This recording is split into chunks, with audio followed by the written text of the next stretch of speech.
Welcome back here on the First Team. I'm Joe DeLeone, joined by NFL draft analyst and Irish Breakdown recruiting analyst Ryan Roberts, as well as former NFL QB Matt Sims, also founded the Sims Complete QB. Today is our last show before the NFL draft kicks off. We are right around the corner. All of that is going to come crashing down on us before we can even react. So before things start to get crazy, we figured it's the perfect time to do a mock draft here on the show. This is the final First Team Mock Draft 1.0, the only one that we've done on the show. We are only doing the top 15 picks here, just for time's sake, and also for the fact that there's three of us. Top 15 picks going on. And on top of that, we are not doing trades for simplicity's sake. So for everybody tuning in, this is going to be some fun. We're going to do Ryan's favorite activity, which is mock drafts, as he loves to have conversations about mock drafts with people, as we all know. Any thoughts on that, Ryan? You're complicit with that? I love mock drafts. Yay! Joe, I woke up so excited to do a mock draft today. Oh, I know you did. I couldn't contain myself. I'm just ready for this, man. This is what I've been waiting for my entire life. Let's do it. Matt, is this technically the first time you've done a mock draft? This will be my first mock draft. And I'm excited. I'm on the edge of my seat. I'm ready to go. So let's do it. Ryan, no ruining this experience for Matt. Okay. Oh, yeah. The order in which we're going to be doing these picks, I'm going to go first. Matt is going to follow me up at second. Ryan is going to go at third. And I'm going to kick us off here with the Carolina Panthers picking at number 1. Let's keep it simple. It's one that we've talked about on the show. I have conceded to Ryan's point of view on this.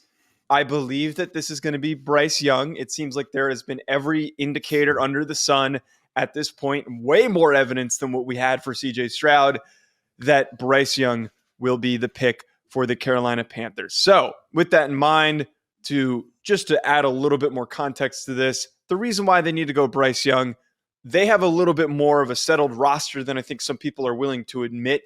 They're in a really strong position to compete for the NFC South within the next 2 years. And if you're going to do that, you need a guy who is the most ready to play right now. And Bryce Young gives them that opportunity. Not CJ Stroud, not Will Levis, not Anthony Richardson. Don't overthink it if you're the Carolina Panthers. Take the guy that's going to help you win in the next 2 years. And this could be a Jaguars type team that sneaks their way into the playoffs, maybe upset somebody in the first round, and then can build off of that success in the future in later years. I know Ryan is happy that I took Bryce Young. Joe, I can't wait to clip the part that says, I concede to Ryan. He was right. I can't wait to cut that part. I mean, it's just, Joe, I don't disagree with the analysis though. I mean, I've been on the Bryce Young QB1 thing since the summer and it hasn't changed, right? I mean, he is a player that I know we're going to hyper focus on the size, and I get it. It's a talking point. It's a conversation piece that teams need to have and coaches need to have with the general managers and decision makers. But I mean, just on the field, man, I think he's the best quarterback in this draft. I just do. You know, the ability to win both in structure, out of structure.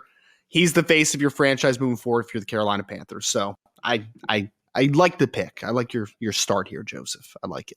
Number 2, Houston Texans select Tyree Wilson, defensive end. Oh, okay. All right, now I'm having fun with this, and I'm just having fun here, guys. So I don't care about the reports, the rumors, all that kind of stuff. DeMeco Ryans, defensive head coach, success with just having depth and athletic at the defensive line in the interior part of that defense and being aggressive that way. I go with the best pass rusher that they have available with Tyree Wilson, super athletic, just makes game-changing plays routinely. And I see the Texans going with Tyree Wilson at number 2. I think most people have it penciled in that it's going to be Will Anderson if it is not a quarterback. Okay. But it's a interesting conversation. And honestly, my bank account is very happy because I actually have a bet placed that Tyree Wilson will be the defensive player off the board. So that me very, very. But Ryan, if you were the GM of the Texans, would you take Will Anderson or would you take Tyree Wilson? I mean, if I'm taking a pass rusher, I would take Will Anderson personally. I still think I would take a quarterback though. I think I would. I think I would still take CJ, but if I'm taking a pass rusher, I would probably defer to Will Anderson. There's a reason why that was brought up on the show though a few weeks ago. Ryan, you brought up the Tyree Wilson possibility for the second overall pick. And him being that first defensive player selected, that reasoning makes a ton of sense. And I completely agree with it. I think it's very likely at this point that does happen. Yes. And maybe it is the Texans who do it because of what happened with Trayvon Walker last year. There is, for some reason, seemingly this overemphasis on these big, strong guys that maybe they're not the most productive and best overall pass rusher. NFL teams are going to fall in love with a guy like Tyree Wilson over a Will Anderson who maybe doesn't fit the physical thresholds that they look for in edge rushers. Well, you have to look at it like this. If I'm a coach, right? I'm a developer of talent. If I had Will Anderson and Tyree Wilson just standing next to each other on the hoof, I would pick out Tyree Wilson every time, right? I mean, the guy is 6'6" plus 275 pounds and near 36-inch arms. Like that's how you draw it up, man. That's how you draw it up. Now, I like Will Anderson's film a whole lot more than Tyree Wilson, but Tyree Wilson's upside and tools to work with is substantial. And that's the part of this evaluation process that we don't talk about enough. We're talking about professional coaches and developers, strength and conditioning coaches that look at these players and say, yeah, that kid might be better right now, but if you give me that 6'6", 275-pound guy with vines for arms and explosiveness, I can get the best out of him, right? Like I can make him Danielle Hunter. I can make him that next great pass rusher that maybe wasn't as productive as you wanted him to be in college, but the tools are outrageous. And when he gets better coaching, sky's the limit. So I totally get the thought process because you look at him and say, how I draw up a NFL defensive end that can also reduce down and play some 4-4 at times and rush from the inside. It's what Tyree Wilson looks like, man. That's how you draw it up in the NFL. All right, now moving on to the third overall pick. Thank you, Joe. Thank you. I appreciate you. You wanted to select. I'm going to select Will Anderson Jr., the pass rusher, defensive end, out stand-up rusher, however you want to however you want to categorize him. I think he is about as easy of an eval as you can have in this class, just because look, check boxes from the physical perspective. He's over 6'3", he's 250 plus pounds, 34-inch arms, ran 4.6 flat. Like he checks all the boxes physically. And then you look what he was able to do from a production level perspective. I mean, he has 7 sacks, 17, and then 10 this past year for Alabama. Guy had 34 sacks in 3 seasons playing against the best competition in college football. That stuff can't be undersold, right? Like that matters. Will Anderson is just such a clean prospect. He is. And there might even be a couple pass rushers, we just talked about it, that ceiling might be a bit higher if they hit. But the floor of a Will Anderson is what is so appealing to me. I know that kid is going to be a good player. I still think he has a ceiling that you look at and say he can still get even better because he's only 21 years old. He's only a third-year junior. I think we lose sight of that at times.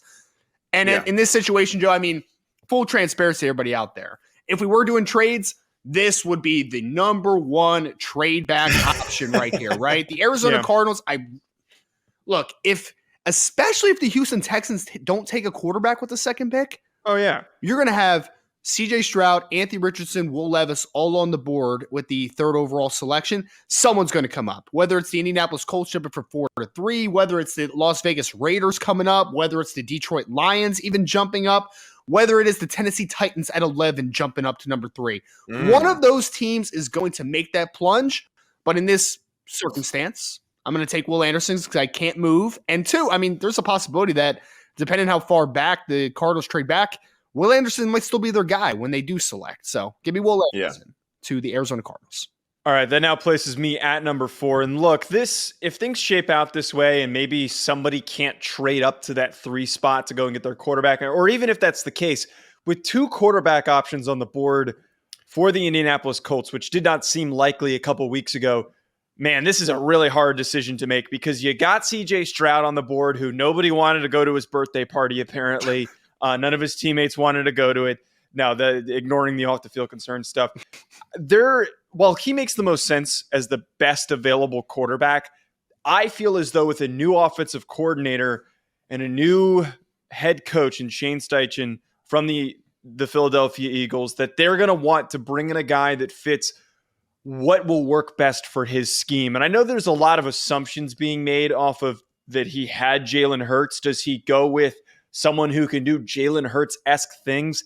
I'm going to go off of that assumption, and I'm going to say that Anthony Richardson's the pick here for the Indianapolis Colts. Look, they love to get Jalen Hurts involved in the run game, a lot of read option type stuff, a lot of quarterback design runs because Jalen Hurts is a big, strong runner. We've all seen him deadlift. The guy's got massive legs. And Anthony Richardson has a lot of that same stuff. And some might argue is a better athlete than Jalen Hurts. Anthony Richardson can play early and he can rely heavily on his legs, and that can help him get more acclimated to the speed of the game. So I think the Indianapolis Colts are a perfect destination for Anthony Richardson. Matt, I'm curious your thoughts on this just from the quarterback perspective. Do you think this might be a good fit? This is one of those things that you just mentioned as far as the measurables are just so superior to everyone else in his field. I mean, let's face it, Anthony Richardson would have tested well in every other statistical category at the combine at any other position. It didn't matter. He would have been the top tier of any field. Defensive end, linebacker, corner, linebacker. I mean, the dude is an absolute specimen of an athlete. His upside is tremendous. I think this is a coaching staff that if they truly believe in what they're doing, you know, they can say, we can bring this guy along. The difference is, though, that Jalen Hurts had a ton of experience in college, a ton of experience, and like pro-level college coaching, you know, for multiple years. So that's where the experience factor for Anthony Richardson is definitely an issue. And I think with the Colts, if they do draft Anthony Richardson at that position, you have to take your lumps, you have to take your punches, and you have to understand, too, that you're going to be teaching through failure more often than through success early on in that career, because you have to, you know, kind of battle through some of those issues of having a lack of experience at the position, but the raw talent is undeniable. Well, I think, Matt, I think you coined it perfectly. For Anthony Richardson, he's a kid that needs to play, right? And to play, right, not only to be successful and to see what he can do on the football field, but more importantly, to see what he can't do on the football field, right? Like, what risk can he not take? What can he not get away with on the NFL level? Like, those things are all going to matter. So, Indianapolis, with a first-year head coach in Shane Steichen, I think they can afford to take this gamble, Joe, in my opinion, because you're not going to get fired if 2023 is not great, because it probably won't be, because you're going to have a rookie quarterback that is going to need to fail a lot, to Matt's point, right? So I think that one makes a logical sense. Obviously, it's between CJ Stroud and Anthony Richardson, which way the Indianapolis Colts are going to go, because we know the Colts are going to go a quarterback here. Like, there's no doubt about it. Richardson's an interesting one because first-year head coach, you're really gambling on the ceiling. And either that's going to make Shane Steichen one of the best young coaches in the NFL in the next couple years, or it might cost him his first job. Like that, there's really no in between down the line. But it's a risk that I think is worth taking. I do. Exactly. Matt, that puts you up back here at number 5 with the Seattle Seahawks. Seattle Seahawks. So team needs defensive end, interior defensive lineman. It seems like that's kind of like one of their focal points. Am I right to say that, Ryan, with that? Yeah, I think so. I didn't ask you, Joe. I asked Ryan. No, I think so, man. I think the other interesting conversation, though, Joe, is Seattle in a position with Geno Smith on a pretty team-friendly deal to maybe take the heir apparents eventually? That's like the other conversation piece, but I don't disagree with you. Like, those are the needs for sure. I know what you mean by that. I would say that they steer clear of that for now. Yeah. And if someone is there later on in the draft that fell for whatever reason, then they're saying, all right, let's do it. Let's pick this guy up. Maybe a Hendon Hooker on day 2 type of conversation. Exactly. Yeah. Correct. So I kind of went back and forth. I'm definitely going D-line for sure here with this pick. And you could totally see how, if I was a GM, how I would value like players too, right? Because I'm always like very heavy in the interior and fronts. I know, Ryan, it's so predictable, right? You're a football guy, man. You're a football guy. You get it. Dude. You know, Lucas Van Ness comes to mind. Jalen Carter comes to mind. Kalijah, Cansey comes to mind. I go with this pick. Jalen Carter, Georgia, great pick. Defensive tackle. I almost went with Cansey because they've been very successful in the past with the smaller defensive tackle type. I think of like a Michael Bennett type at that position and what made them so successful with the Legion of Boom. But I think Jalen Carter is just an unbelievable decision maker, a collapser of the pocket at an unbelievable rate. And I think the Seattle Seahawks are the type of organization that can, make sure to bring him along as a young man in this NFL league and be a great, just like role model and a responsible organization for all the off the field issues that you hear surrounding him. Them being able to reel that in and make him a true professional and a potential all-pro here. So Jalen Carter, Seattle Seahawks. I mean, for my money, if he is dialed in and has good support around him, he's the best player in this draft, in my opinion. Like, that's just kind of where I am with it. I mean, he's rare. I mean, Matt, honestly, if you told me that this kid down the line is a Warren Sapp-like impact player, I would be like, yep, I get that, man. Like, he's that talented. So I almost did it at 2 with the Texans. I just thought the Texans would steer clear of a player like this, considering their situation that they're in. They've gone through the Deshaun Watson process and all that stuff. It's like now they just want solid football players to kind of rebuild a little bit of just who they are. Yeah. And I thought they would skip over Jalen, even though to me, I feel like Jalen Carter really should be the number 2 pick to the Texans. All right, Ryan, Detroit Lions. Detroit Lions. Man, Joe, I'm in such a weird spot here now, man. I did not expect CJ Stroud to be on the board with this pick at number 6. And oh, man. I mean, cornerback is the obvious need outside of, maybe going the quarterback route here, right? I mean, you just traded away Jeff Okudah. You have Emmanuel Mosley on a team-friendly 1-year deal because he's coming off an injury. Like, cornerback is probably the biggest need on this roster because Jared Goff played good football last year. This isn't a need to draft a quarterback here. But but I just didn't think CJ Stroud was going to be here at pick 6. I just didn't. And in this world where I am a believer that Jared Goff is a good football player, but there is a cap on how good he can be, I'm going to take a player that wins in a similar way, but has a higher ceiling. I'm going to do it. So give me CJ Stroud as the next guy for Jared Goff to groom a little bit. Still only 21 years old. Again, just didn't think he'd be on the board, man. I didn't think I would have to make this deciin. But the value of CJ at 6 is just too much for me. Give me CJ Stroud. Congrats. You picked Bo Callahan. Congratulations. He did it. No, but I mean, this pick makes sense. And Detroit Lions fans have been some of the angriest people I've ever seen this cycle for reactions. I think they'll be happy about that. I think they will. I would hope so, but they get mad over just looking at the air is for some reason their energy this offseason. I don't hate this because yes, Jared Goff has been great, and he has been way better than I think a lot of people thought he was going to be last season. But the reality here at this pick is Stroud fell, and this is actually really possible. Like, this is really likely that Stroud might slide a couple of picks based on that rumor that Schefter put out that we're not going to get the quarterbacks to go as early as we anticipated. So if that does happen, I mean, heck, I would argue that either the Seahawks or the Lions could take a quarterback if they feel so inclined to do so. You know what I think is the most likely scenario is that if CJ Stroud falls to pick 5, I think that that's another trade back candidate where someone says, Seattle, I want to get up in front of Detroit and I want to draft my quarterback. I want to make that happen. Because then you're about to hit a little bit of a run here of Las Vegas could be in the quarterback conversation. Atlanta could potentially be in the quarterback conversation.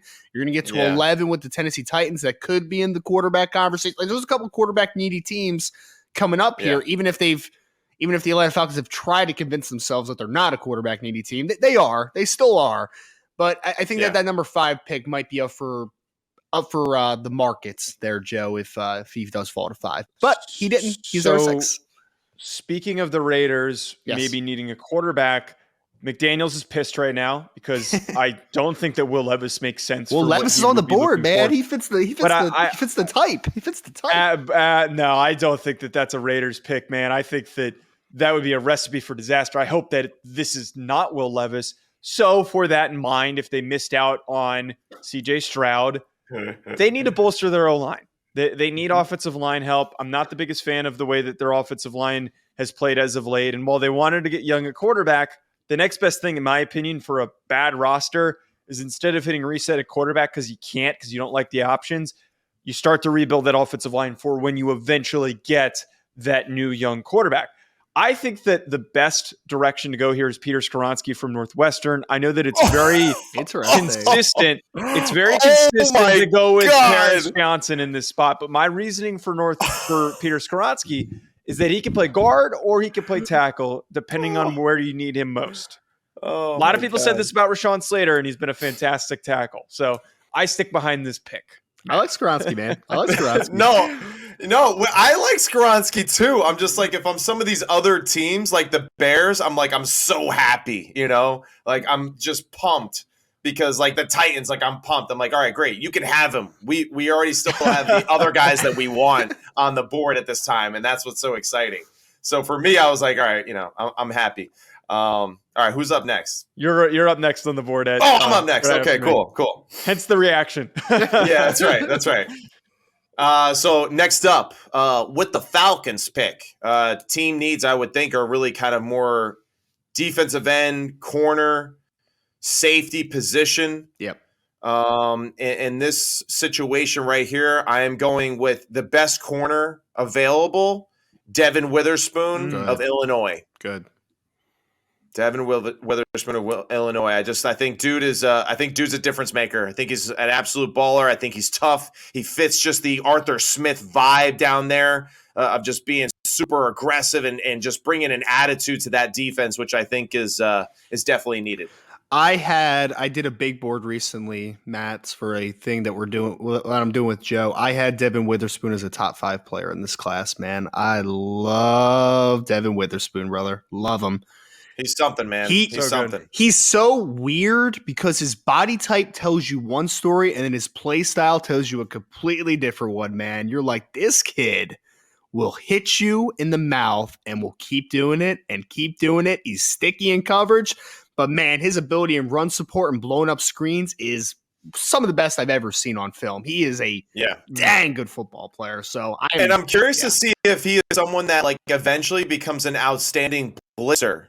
In situations where you're in those nickel and dime sets and you're playing zone and you do certain fire zones. And I feel like just with his attitude, I would love for him to get after the quarterback, right? Because I feel like he's got that tenacity to run in there and just get dirty, with all the big guys. So that's where I think there's a lot of flexibility with him at that position. And the great flexibility too, I believe, is that you already have A.J. Terrell, who's one of the best corners in the NFL, right? Like you make him your true bigger boundary type corner. You let this guy play the field outside, but also sometimes in the nickel, and you utilize that ability to work, work as an alley runner and to be able to do those types of things as a blitzer. Like, yeah, man, I think he's a moving chess piece. I think he's a Jair Alexander-esque type of player that can play outside, I like that. Can play inside, super twitchy, but just a phenomenal run defender, man, which gives me that nickel outside versatility that I love a lot.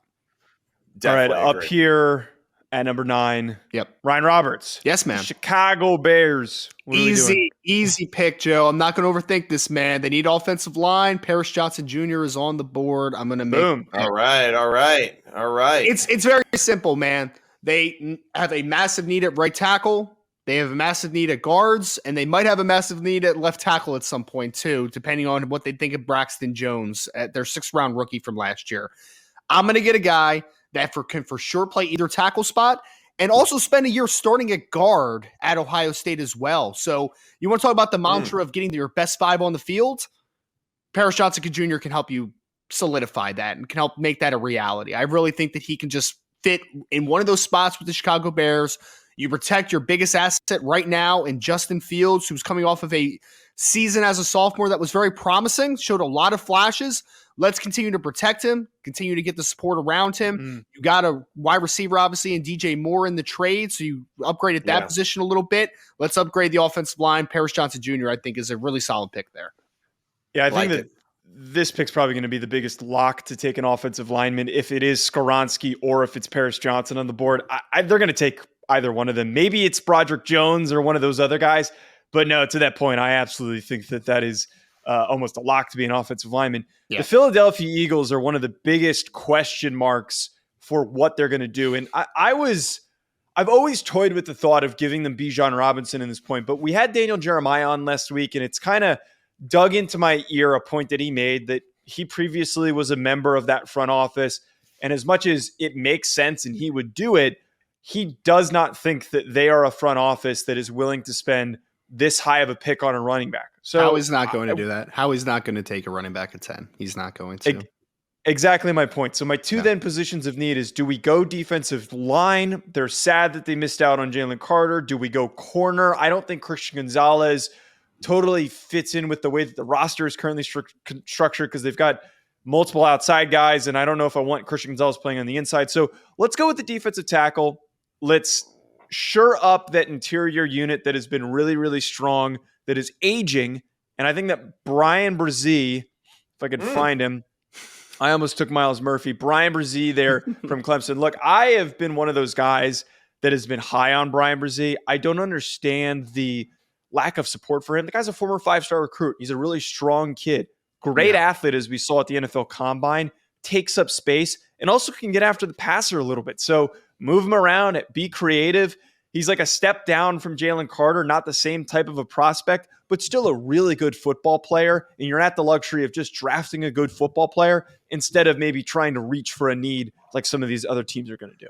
Yeah, I mean, is he a step down from Jalen Carter, or does Jalen Carter just have the potential to be just like one of those all-pro guys, like Ryan said, you know? And it's just like, so it's kind of hard to compare that way, but I love that pick. I think it's a really good one. And it's a very Howie pick, right? I mean, you signed Fletcher Cox to a 1-year deal. He's about to be on his way out. You have Jordan Davis. Getting a guy like a Brian Brzee that can push the pocket and be a little bit more of that one-gap penetrating style to pair with a 340 pounds Jordan Davis at nose makes a lot of sense. It really does. I mean, moving forward. Well, that's why I thought you were going to go Kalijah Cansey with that, because of that. He would have had a stroke. Ryan would have had a stroke if I took Kalijah Cansey right now. A little early for Clan. No, I mean, I get it, but you still can't deny the power that this dude plays with. So I get that he doesn't fit the exact measurables, right, that you look for at that position, but just given the rest of the talent at the defensive line, right, for the Philadelphia Eagles, I feel like he would be a very interesting pick to add into that. Tennessee Titans select Hendon Hooker. No. There it is. Let's go, baby. Tennessee to Tennessee. It's only a 2-hour drive from Knoxville to Nashville. Let's do it. All right. Hendon Hooker. Listen, you don't have to play right away. Let Ryan Tannehill do his thing, all right? But you are the next guy in waiting, and we know it. We missed it with Malik Willis, but we know this guy has experience, has played in a good system, executes that system extremely well, and I believe that he is versatile enough to transition into an NFL offense, play action pass, doing all that stuff that I think Vrabel and them want to do. I love Hendon Hooker. Sneak him in there with the Titans. Let's go, Rocky Top. All right. Honestly, I like this, by the way. Ryan, you actually comped Hendon Hooker to Ryan Tannehill. I did. On the show that we just did. I did. I think the parallels make a lot of sense. You have a heavy run game outlook in Tennessee. You're kind of a vertical stretch type of stuff. And Hendon Hooker has one of the best deep balls and one of the best abilities to push the ball vertically in this class. So I don't hate the fit. I think some people have an issue with where the fit happened, but I don't hate the fit. I really don't hate it. Yeah. I that was the most juice I've ever had on a mock draft, by the way, that you just brought. Matt, that is absolutely going to be the clip for social, by the way. Wasn't expecting it, man. I was not expecting that one. Honestly, my other pick for that was another Tennessee guy, Darnell Wright.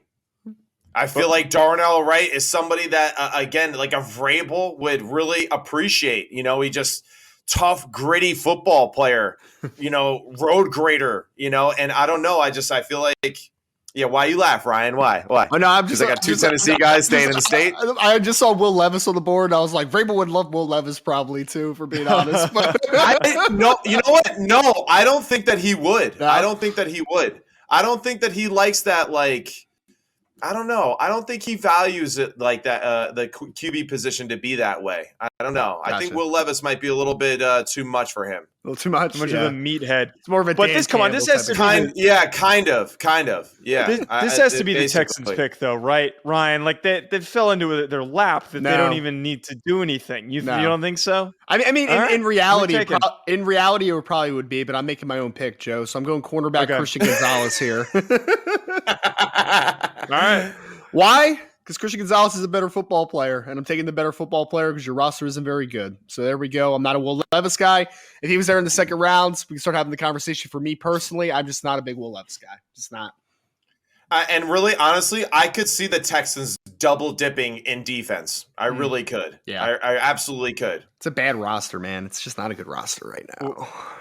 We're about to have Will Levis fall out of the top 15, which is really interesting. Yeah, I mean, I don't see any of these teams realistically taking this stuff Levis. happens, New England. All of us mock people, it's like this stuff is real. This really does happen. New England. All of a sudden, New England. Yeah, we'll see. New England. All right, wait, Joe, you're up with the Jets, Joe. I am up here with the New York Jets at the 13th overall pick, and I would like to go receiver here, but I think that receiver is too early for the 13th pick, just for my taste. I think it's possible, and there's a chance this happens on draft night, but I'm not in love with any of these guys to take them that early.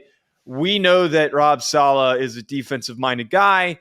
There's some really good defensive talent currently on the board. I'm going to scoop up Lucas Van Ness to play along that defensive line. He had Nick Bosa at one point in San Francisco. I'm not saying that Lucas Van Ness is Nick Bosa, but you got another big, strong, raw defensive end that could work in and develop with the rest of those guys. That defensive line was great last year. I think they get even better if you throw Lucas Van Ness into the mix. Matt, up here, we've got 2 more picks to wrap us up. What do you got with the New England Patriots? I think the Jets go O-line with that pick. Yes, yeah, I don't mind it either. Patriots. I'll go DJ Turner. Wow. DJ Turner, corner, Michigan. I really don't even know why. That actually feels like a Patriots pick. That actually totally feels like a Patriots kind of player. Kinda, because it's just like I don't really know what to think really about the like. There is no rhyme or reason to what they do, or or at least I don't know enough about it. I thought about Jartavius Martin maybe from Illinois, the safety. Especially too with just McCourty retiring recently.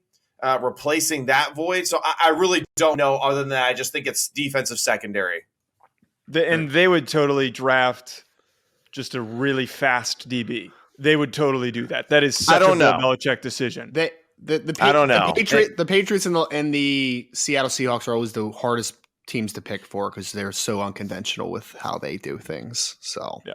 I almost went Deonte Banks. I'm not sure. Yeah.